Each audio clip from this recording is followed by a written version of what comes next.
Welcome back to Just Chattin', and this is the series of videos we do on Thursday and Sunday evenings just for our own entertainment. So, this evening I wanted to talk to you about it's a story that's sort of emerging, but it's getting a bit of traction within the Megxit community because it does touch on nutmeg. So, what I am doing is I am taking the pieces of this story that in particular deal with the subject matter we are interested in, which is Nutmeg and the Sock Puppet, and I'm trying to put this together in a rather cohesive framework so that you will know what is being said out there.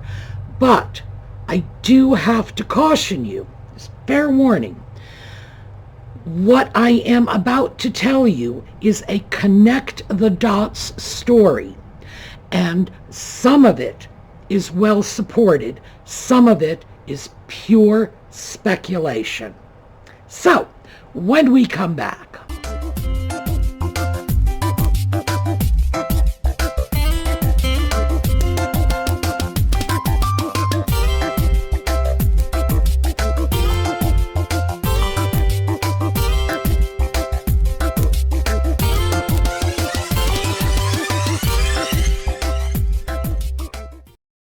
So, I got started down this rabbit hole this past week when a fellow YouTuber who makes videos in the Megxit community sent me an email with a link to a video by the DUI Guy. Now, let me give you the exact title of that video, and I'm sure you'll see right away why she and I both found it of interest. The title is Receipts That Boozy Made Markle, with special guest Claire Best. So, when I took a look at the video,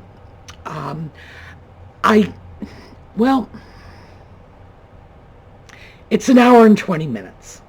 It's a live stream, and I found it somewhat rambling and disconnected. I'm just going to be honest with you.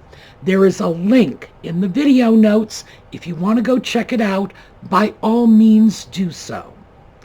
What I have done is I have pulled out the portions of that discussion that are relevant to the subject matter we are dealing with, Nutmeg and the Sock Puppet. And I am just going to leave the rest on the table. The rest includes Harvey Weinstein, Emma Watson, Amber Heard. There are so many disjointed players. And unfortunately, the receipts were really just not there. However, there were a couple of articles that were worth pursuing, and I can connect the dots for you from another source. So what we are going to talk about today is the issues that were raised in that video and substantiated by an article that appeared in McLean's, that's a Canadian magazine, back in March of 2019. So, keep in mind, it was almost 4 years ago. Now, I read the relevant portion of the article. By the way, I didn't take anything out of context. What I did was I simply eliminated the final 3 paragraphs, and I've got a link to the article. Read them if you want to. It's when the author begins to speculate about why this was happening. What is the big picture? And it's 4-year-old speculation that absolutely has not panned out.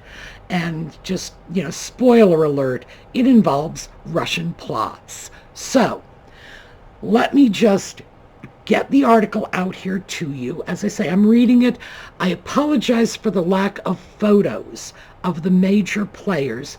They are European technical people, and either they just don't have high profiles for their technical people over in Europe, or I was simply unable to find them.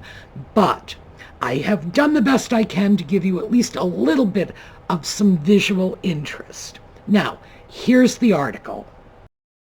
The article is entitled, Meghan Markle's Twitter bot network, quote, "The whole thing is a bit insane," close quote.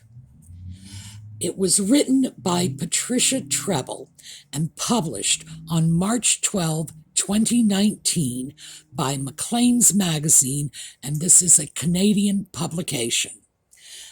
So, the subheading reads, a European consulting firm has discovered a, quote, highly connected Twitter hive that is attacking journalists who cover the royals. Josh Feldberg's dive into the divisive world of royal social media began after he read a story detailing, quote, how royal correspondents were under attack, he recounts from London. In particular, the journalists who write about the royals from major British outlets, such as The Telegraph and The Express, were finding themselves under assault on social media for virtually everything they wrote about Meghan Markle, now the Duchess of Sussex. Accusations of racism, nativism, and bullying were being flung with abandon on Twitter. Quote, at least one of my colleagues has called in the police after threats were made to relatives. Another was told she deserved to have acid thrown in her face, Richard Palmer of the Daily Express wrote last July. Quote, we have all faced unpleasant and unfounded accusations of racism towards Meghan, close quote. Feldberg was curious. He'd never thought about royals as a hotbed for online trolling. But as the head of digital at 89up, a European consulting firm that has done social media research for a groundbreaking British Parliamentary Committee investigation into disinformation and fake news, he was the right person to see if there really was anything suspicious in the Meghan Markle Twitter community. His findings were first reported in the Telegraph by Camilla Tominey and Hannah Furness, the paper's royal correspondent.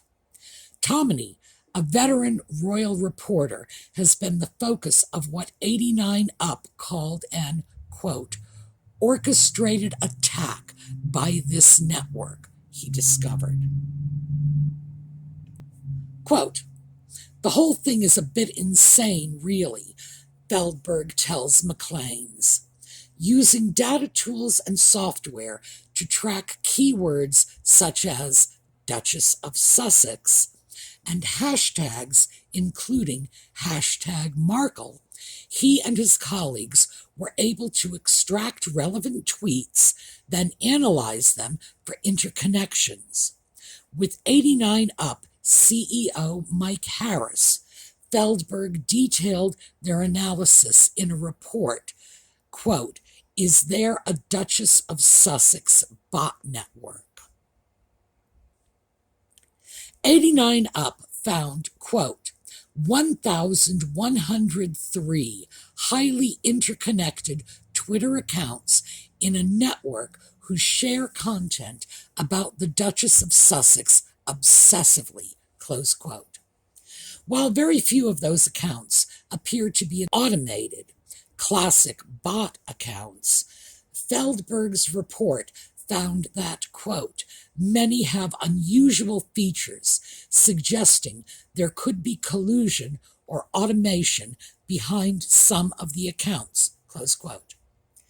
Many appear to be cyborgs, part automated, part human accounts that automatically retweet like-minded messages and also respond to keywords and phrases. One person could run multiple cyborg accounts, making it hard for a casual user to separate real from fake accounts. Anonymity is a common feature of accounts in the Meghan hive. While royal correspondents and most major royal watchers have verified Twitter accounts, these fake accounts don't have real profile photos or names. They often don't have a large number of followers, but they do have lots and lots of interconnections with each other. Quote, "They are very heavily connected," Feldberg explains. Quote, "They very much follow each other. It's a dense network. They retweet each other a lot. The vast majority of tweets are retweets." Close quote. Feldberg usually sees such suspicious networks in political social media. Quote, "It's just the first time I've seen it with the royals," he says. 89up's analysis appears to confirm what many full-time royal watchers have suspected and have been quietly talking to each other about in recent months, that there is a coordination behind the pro-Meghan attacks. Write about fashion, get attacked. Write about the staff turnover among Harry and Meghan's staff, batten down the hatches. It's a disturbing trend that has been growing in intensity and vitriol recently. In November, McLean's wrote about the wars between stans, a combo of stalker and fan, of Meghan and her sister-in-law Kate, Duchess of Cambridge, that had turned social media into a cesspool of hatred. Even then, the coordination among Meghan fans was noticeable. Quote, "I have witnessed what amounts to be roving Twitter gangs that find a tweet/blog post about Meghan and kind of rally the troops and stoke up the fires, and suddenly you have a hailstorm of abuse flowing at you," explains Jane Barr, who runs the From Berkshire to Buckingham fashion site, which focuses on Kate. Quote, "For me, it is very frustrating to write a nuanced article and have people just take a black and white interpretation and run wild with it." Close quote. Sometimes a story or tweet would be ignored for a few days. Then, without warning, an avalanche of negative attacks would begin.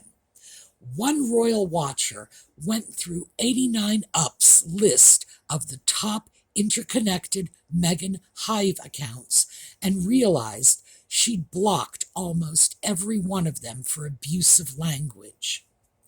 The nastiness isn't isolated to royal watchers. Even the royal family's own feeds have been infected. The royal household took action, releasing social media community guidelines and reserving the right to block users whose comments are abusive, offensive, or promote discrimination, among other rules. In the 89up report, a sample of 3,000 tweets from that Meghan hive of 1,103 accounts revealed that most were from the United States, with Britain and Canada a very distant second and third. But Feldberg points out that anyone can put fake location information on their profile, noting that Curacao is fourth on the list, followed by Zimbabwe, which are hardly two hot spots of royal Twitter action. Quote, "If you're going to hide, you would put Zimbabwe on your profile." Feldberg isn't discounting the possibility that some super fans might be caught up in the Meghan hive. As he wrote in the report, quote, "It is not impossible that there is just a fanatical community of people online who are tweeting all day content about the Duchess, but the scale of the community and the amount of contact they are sharing should make us suspicious." Close quote. The big question is why. Feldberg isn't sure, though the suspicious nature of the linked accounts suggests a more nefarious reason.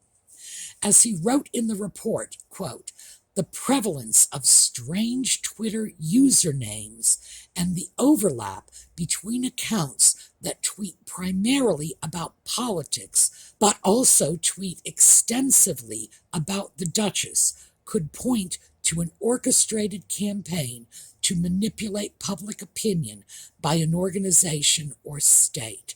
Close quote. So what we have in this article is a very good explanation of the interconnectedness, and they stress that word, as I'm sure you noticed, of the Sussex Squad. Basically, we didn't even know what the Sussex Squad was back in 2019. They had not picked up that little nickname until later. This is the early emergence of the Sussex Squad. Now, additionally, of course, we know that Christopher Boozy has been exposed rather extensively on this channel and others as having used bots, created false narratives about Twitter accounts, produced reports that were not worth the paper they were written on. And I would also like to refer you over to Nate the Lawyer's videos. I'm going to put that in the links as well, because he has documented, and see, this is where I'm picking up documentation from other sources. Nate the Lawyer has documented the fact that Christopher Boozy was at one time in the employ of Meghan Markle. He has said so. So now we know what he was doing when he was working for Nutmeg. The fact is that these bot farms are responsible for promoting all kinds of things, everything from a political position to advertising products. And it's being used in order to alter the narrative, to put forth a certain point of view. And if Claire Best can be believed, and she was the guest on the DUI Guy show, what they're trying to do is hijack the legitimate dialogue on social media.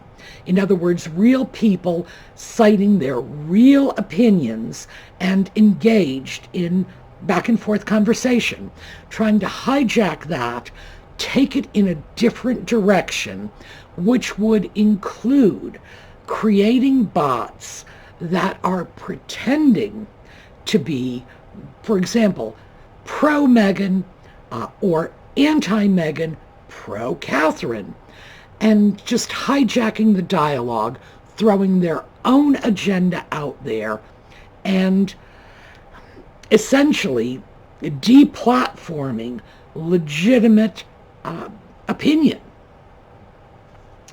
So, I have to say, one, I could find very little information on Claire Best.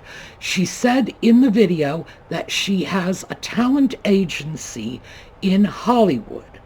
And I did check that out on the internet. I found that there is a Claire Best talent agency.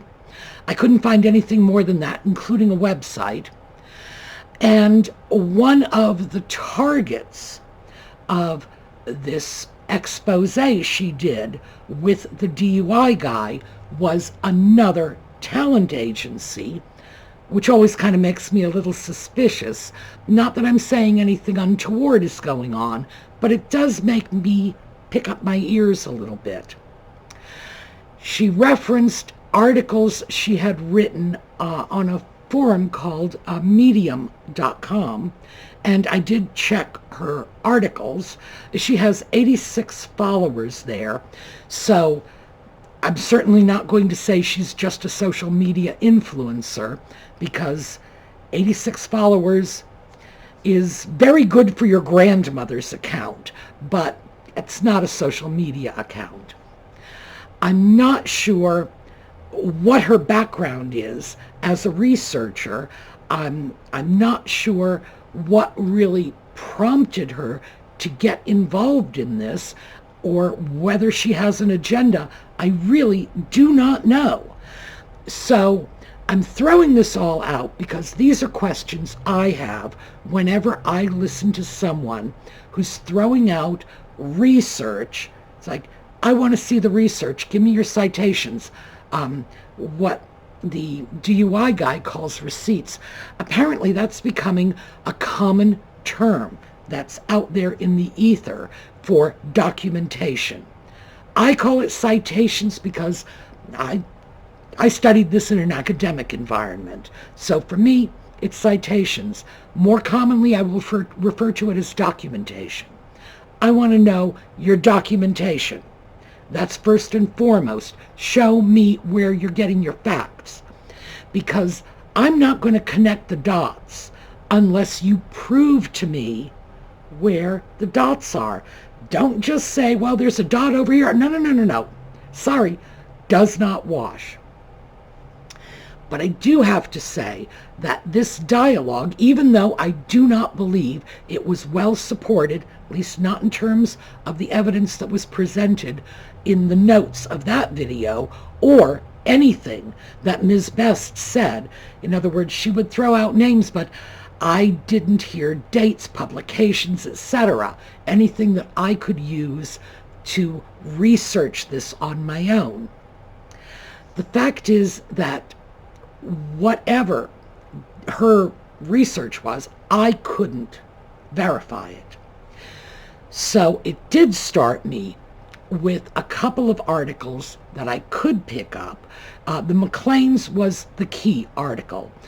There was another article there from the Express which just parroted back all of the stuff we've all heard again and again about how Christopher Boozy is an expert and Bot Sentinel is like the bot killer out there. No, we all know it's not true. And again, you want to take a look, I will point you to Nate the Lawyer's videos, because he does document everything, every step of the way, including photocopies of the articles right on your screen. So what we do know, and we get this, so now here I'm going to start tying it together. According to Nate the Lawyer's information, which he has substantiated, go to his videos and check it out. Christopher Boozy said himself he was employed by Meghan Markle. He later said, no, he wasn't. But what can I say? I guess all that proves is that at least one of those statements was a lie.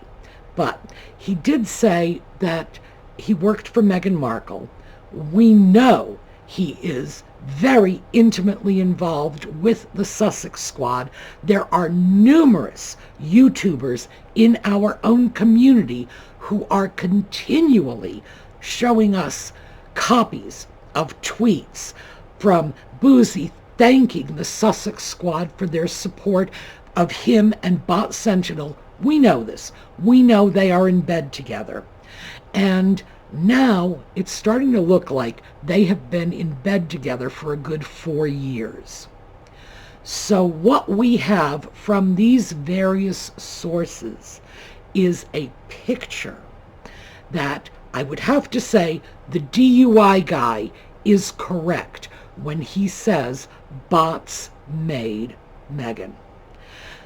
In fact, it seems extremely likely that most of her high profile subsequent to the marriage had less to do with the fact that she married into the royal family and a lot more to do with a whole bunch of bots and, well, cyborgs, as the McLean's article referred to them, within the social media community pushing her and her agenda and attacking anyone who disagreed with them. So, I have to say that even though I have questions about the road by which I came to these conclusions, I think the conclusions are sound. That the DUI guy is correct.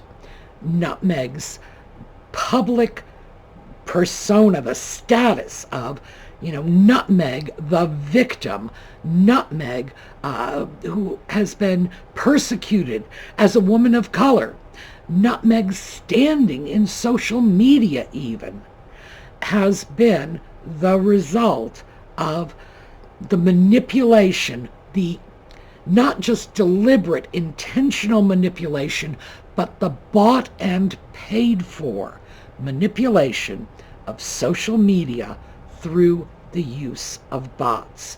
So, when I take the McLean's article from the DUI guy, all of the massive information that Nate the lawyer has been throwing out, and what we all know to have happened ourselves.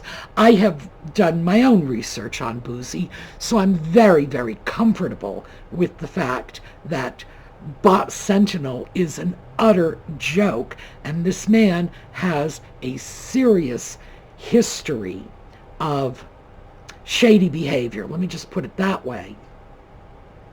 I think we're seeing the picture coming out. But again, in order to verify this, it's necessary to go to a number of sources. What I'm going to do for you, by the way, is I am going to list those sources in the video notes, because when I tell you something, I'm not just making it up. Absolutely, I'm going to show you where I got it from. Now, before we go, I do want to say that because I eliminated 3 paragraphs from my reading of the McLean's article, I do want to mention that this was 2019. It was 4 years ago. There were a lot of allegations running around that Russians had been meddling in American politics. I kind of understand why they went to, oh my God, the Russians did it. I eliminated that for 3 reasons. One, even in the article, they indicated it was speculation. 2, no proof whatsoever, not even a shred. 3, I think we all know there's a different answer. Even if we can't quite prove it yet, the last 4 years have shown us that the Russians have nothing to do with Nutmeg, and the Russians are not using her to take down the royal family. They don't need to. I mean, she's clearly on a mission to do this all by herself. And quite frankly, I hate to say it, but she's been pretty gosh darn good at it. What on earth could the Russians do to harm the royal family more than Nutmeg on the Oprah interview saying, yes, my baby didn't get security, my baby isn't getting a title because they don't like that he's too brown. She doesn't need the help. So that is what I have for you today. You are probably going to hear more of this because it is gaining traction, but I wanted to make sure that you had a clear grounding and had some understanding of what is being said. And as I say, I've pulled out all the extraneous stuff. If there is a vast conspiracy here, no one has provided any proof. And by the way, that's not to say there is no conspiracy. Because remember, just because you're paranoid don't mean they're not out to get you. All right. I will see you all next week. Meanwhile, have a terrific day, and we're going to take a look at a slideshow on the way out.